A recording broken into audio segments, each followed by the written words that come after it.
అది అక్కడికి క్లోజ్ అయిపోయింది. 2016లో క్లోజ్ అయిపోయింది. ఆ పేపర్ తీసుకొని ఆ పేపర్ ఎన్నో పట్టుకొని ఇది చూపిస్తారు మీకు. నేనన్నా బాధ్యత గల ప్రభుత్వం జరుగుతున్న పరిణామాలు ఏంది, రైతాంగం అక్కడ ధర్నా ఎందుకు చేస్తుండ్రు, అక్కడ కంపెనీ రావద్దని వాళ్ళు రోడ్ల మీదకి ఎందుకు వచ్చిండ్రో అది పరిష్కారం చేస్తే బాగుంటుంది. కానీ ఏదో టీఆర్ఎస్ పార్టీనే టార్గెట్ చేయాలి, మమ్మల్నే టార్గెట్ చేయాలి అనే సంకల్పం నిన్న మాట్లాడడం అది మంచి పద్ధతి కాదు. మీరు మాట్లాడేటప్పుడు అన్ని విషయాలు తెలుసుకోవాలి. ఫస్ట్ ఎలిగేషన్ చేసేటప్పుడు మీరు అన్ని విషయాలు తెలుసుకొని మీరు విమర్శ చేస్తే బాగుంటుంది. ఏది తెలియకుండా ministry of environments and forest, government of India permissions ఇచ్చే గవర్నమెంట్ ఆఫ్ ఇండియా, అది కూడా తెలియకుండా రాష్ట్ర ప్రభుత్వం ఏదో చేసిందని చెప్పి నేనేదో దాంట్లో క్యాబినెట్లో ఉన్నా అని చెప్పి అట్లా మాట్లాడుతున్నారు. ఇది మంచి పద్ధతి కాదు. మీరు అందుకే ప్రజలలో అబాస్ పాలవుతున్నారు. ప్రతి దాంట్లో కూడా మీరు అనవసరంగా పనికిరాని విషయాలు మాట్లాడి, తెలియని విషయాలు మాట్లాడి అబాస్ పాలు కావద్దు అని చెప్పి నేను ఈ సందర్భంగా తెలియజేస్తున్నా. ఇదంతా కూడా చెప్పే అవసరం లేదు. మీరు అనవసరంగా లేనిపోని అంశాలన్నీ లేని ఉన్నట్టు చెప్పేటువంటి ప్రయత్నం చేయడం దుర్మార్గమైనటువంటి చర్య. రైతులు ఇబ్బంది పడుతున్నారు, వాళ్ళకి న్యాయం చేయండి. రైతులు ఎందుకు ఇబ్బంది పడుతున్నారు, ఎందుకు రోడ్ల మీదకి వస్తున్నారు, వాళ్ళకి న్యాయం చేయండి.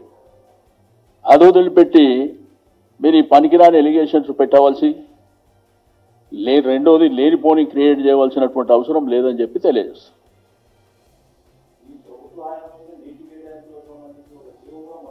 నేనేమంటే దాని డెప్త్కి వెళ్తే నేను అప్పుడు ఆ కన్సల్ట్ మినిస్టర్ కాదు. ఒకటి నేను డెప్త్కి వెళ్తే చాలా సబ్జెక్టు చెప్తా.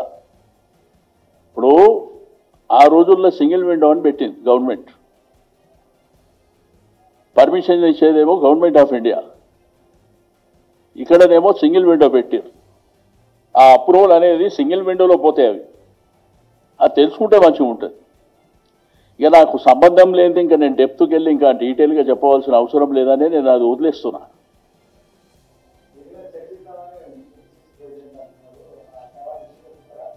హండ్రెడ్ పర్సెంట్ సవాల్ ఏమంటున్నా, 7 కంటే ఆడికి ఎక్కడంటే అక్కడ. నేనేమంటున్నా, ఒకవేళ నిజంగా సంబంధం ఉంటే నేను రాసిచ్చేస్తా అంటున్నా కదా. మీరు డాక్యుమెంట్ ఏమన్నా రెడీ ఉంటే తెచ్చుకోండి, రాసిచ్చేస్తా అని చెప్తున్నా. దాంట్లో ఎరికి తగ్గేది ఏం లేదు. నేనేమంటా, మీరు ఎప్పుడన్నా కానీ విమర్శలు చేసేటప్పుడు అథెంటిక్గా చేయండి. ఏది పడితే అది మాట్లాడకండి. ఎందుకంటే మీరు బాధ్యత గల వ్యక్తులు. అబాస్ పాలు కావద్దనే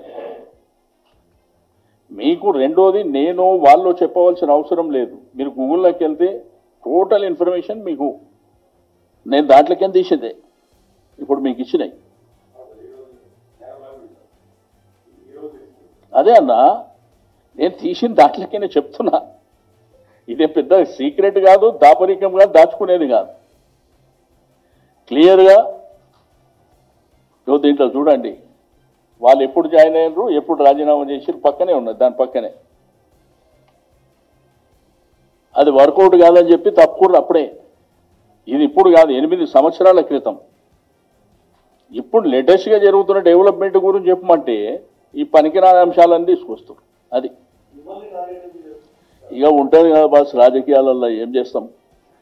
ఇవాళ రేపు ఎట్లా అయిపోయిందంటే రాజకీయాలలో ప్రతి అంశంలో కూడా నోన్ పర్సన్ ఉన్నోళ్ళు, ఫెమిలియర్ ఉన్నోళ్ళని టార్గెట్ చేయడం సర్వసాధారణంగా జరుగుతాయి.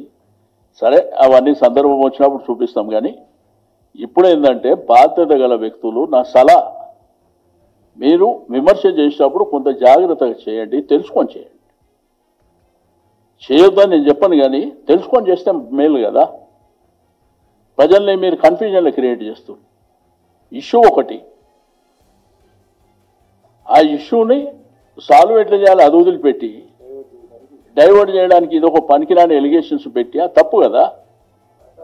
ప్రధానంగా డైవర్ట్ చేయడానికి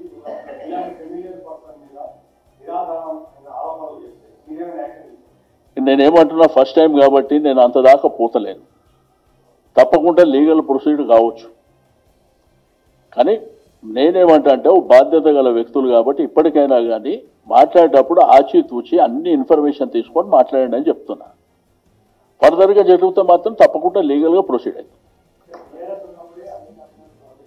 నేనేమంటున్నామా, అది మన గవర్నమెంట్ అది కాదమ్మా, అది దానంతా ప్రాసెస్ అంతా సెంట్రల్ గవర్నమెంట్ డిపార్ట్మెంట్ కూడా. మీకు MoEF ministry of environment and forest వాళ్ళు ఇచ్చేది, స్టేట్ గవర్నమెంట్ సంబంధం ఉండదు. స్టేట్ గవర్నమెంట్కి ఏంటంటే ఇక్కడ పొల్యూషన్ కంట్రోల్ కావచ్చు, వేరే ఏమన్నా ఉంటే వాళ్ళు సింగిల్ విండోలో అప్లై చేస్తారు, సింగిల్ విండోలో ప్రాసెస్ జరుగుతుంది. అది పర్టికులర్ ఏమి ఉండదు. నేను అంటుంది రాజమండ్రిలా.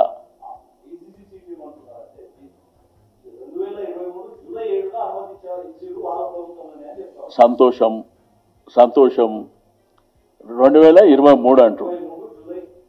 వీళ్ళు రాజీనామా చేసింది 2016 మీ కాపీ ఇచ్చిన 2016 అంటే 7 ఏళ్ల తర్వాత. రెండోది ఇచ్చింది రాష్ట్ర ప్రభుత్వం కాదు, అది తెలుసుకోమని. అది ఇచ్చేది అంతా సెంట్రల్ గవర్నమెంట్. లోకల్ ఫెసిలిటీస్ కోసం సింగిల్ విండోలో వాళ్ళు అప్లై చేసుకుంటారు. ఎవరన్నా ఇండస్ట్రీస్ పెట్టుకునే వాళ్ళు, అది రొటీన్ ప్రాసెస్. అది సంబంధం లేని అంశాన్ని బురదజల్లు. నేనేమంటా, వాళ్ళు పాపం రైతులంతా రోడ్డు మీదకి వచ్చిర్రు, వాళ్ళు ఇబ్బంది పడుతుర్రు, వాళ్ళ ప్రాబ్లం సాల్వ్ చేయమని. వాళ్ళు వద్దంటారు ఫ్యాక్టరీ అక్కడ. మీరు అది చేయమంటే అది వదిలిపెట్టి ఇదేం చెప్పుడా? రెండా వాళ్ళే చెప్తారు. పెట్టిస్తున్నాం మేమే అంటారు, రెచ్చగొడుతున్నాం మేమే. పెట్టించడంలో మేమే అయితే రెచ్చగొట్టడంలో మేము ఎందుకు అవుతాం? మాది ప్రధాన ప్రతిపక్ష పార్టీ. మా బాధ్యత ఏంది? ప్రజల పక్షాన పోరాటం చేయాలి, అదే మా బాధ్యత. ఇప్పుడు మీకు వికారాబాదు లగచర్ల చూసారు. ఇనిషియల్గా ఆ రోజు గొడవ జరిగినప్పుడు మీ సమక్షంలోనే దీనికంతా ప్లాను స్కెచ్ చేసిందంతా కేటీఆర్ గారు, నరేందర్ రెడ్డి అని చెప్పారు. ఎస్సీ ఎస్టీ కమిషన్, ఎన్హెచ్ఆర్సీ వాళ్ళు ఇప్పుడు అంతా ఫీల్డ్ విజిట్ చేస్తే ఏం చెప్తారు? ఎటువంటి హరాస్మెంట్ జరిగింది, ఏ విధంగా టార్చర్ చేసిర్రు, ఏ విధంగా కొట్టినరు. మరి వాళ్ళు ప్రత్యక్షంగా వాళ్ళు పోయినప్పుడు చెప్తారు కదా, మీ పేపర్లో టీవీలో వస్తుంది కదా. దానికి ఈడ కూర్చోడంటే ఈడికెళ్ళి ప్లాన్ చేశారని చెప్పారు వాళ్ళు అప్పుడు. ఇప్పుడు రియాలిటీ ఏందనేది తెలిసిపోయింది కదా. కాబట్టి నేను ప్రభుత్వానికి సలహా ఇచ్చేది ఒకటే, మీరు ఏదైనా బాధ్యతగా చేయండి, రియాలిటీగా పోండి. అన్నసరి లేనిపోని అంశాలని ఇష్యూ ఒకటి జరుగుతుందంటే మీరు మందు వేరే దగ్గర తోలాడతాం. ఇష్యూ దగ్గర తోలాడండి ఫస్ట్. ఇక నేనేమంటున్నా చూస్తుంది. ఇప్పుడు కోర్టు కూడా ఈరోజు ఏం కామెంట్ చేసింది ఫుడ్ పాయిజన్ మీద. ఇక మీ అటెన్షన్ డైవర్ట్ కావాలంటే ఏదో బట్ట ఒకళ్ళ మీద కాల్ చేసేసేయాలి, అది డైవర్ట్ అయిపోతుంది. అది కాదు కదా పద్ధతి.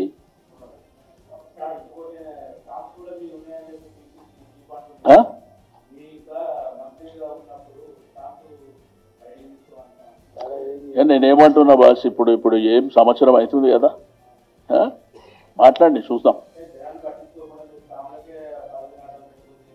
ఇక నేనేమంటున్నా, గవర్నమెంట్ వచ్చి సంవత్సరం అవుతుంది, ఇంకా 4 సంవత్సరాలు ఉన్నది. ప్రజలు ఇబ్బందులు ఉన్నారు, రైతులు ఇబ్బందులు ఉన్నారు, నిరుద్యోగులు ఇబ్బందులు ఉన్నారు, మహిళలు ఇబ్బందులు ఉన్నారు. ఆ పని చూడండి ఫస్ట్. Thank you.